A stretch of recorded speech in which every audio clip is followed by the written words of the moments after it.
адамдардың бай немесе кедей екенін қалай білуге болады?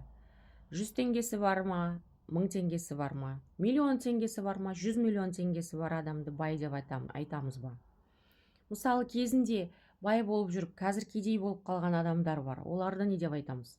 Болмаса, кезінде кедей болып, қазір байып кеткен адамдарды бай адамдардың қатарына қосуға болады ма?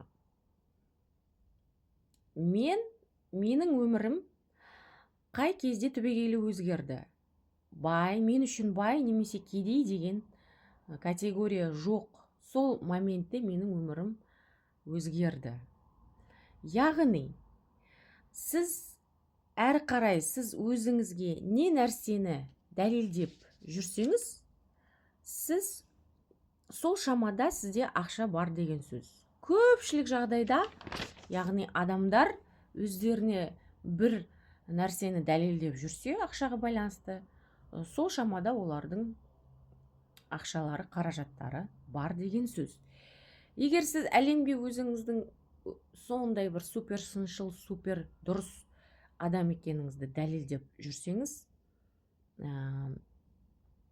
қалай ойлайсыз, сізге көп ақша керек па ол үшін? Ал егер сіздердің мысалға қарапайым адамдарда әдетінде өте аз ақша болуы мүмкін, және сұрақтар да болмауы мүмкін. Дұрыс па? Ал егер сіздің көршіңіз өте бай адам болып, және сізде әрдайым сұрақ бар: қалай осы байып жатыр? Не жеп жатыр, не киіп жатыр, не ішіп жатыр, не істеп жатыр деген сұрақ туады. Дәл сол сияқты бәріне бұл моментті түсіндіру мүмкін емес бір мезетте. Сол үшін егер сіз өте дұрыс өмір сүретін адам болсаңыз, сіз міндетті түрде ақшаңыздың аз болу керектігін дәлелдеп жүресіз. Және басқалар сияқты қиналып жүресіз. Ақиқатында қиналу ол таңдау.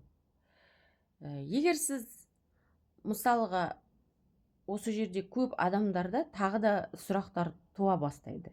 Сіз неге қиналмай жүр деген. Егер де сіздің мүмкін ақшаңыз өте көп болмаса да. Айтпақшы, сіз қиналуды сүйесіз бе? Әрине, қиналуды тоқтатып басқа өмірмен сүруге болатынын білесіз бе? Ол үшін қандай құралдар қажет? Менің телеграм каналымда бұл және басқа да сұрақтардың көптеген жауаптарын таба аласыз.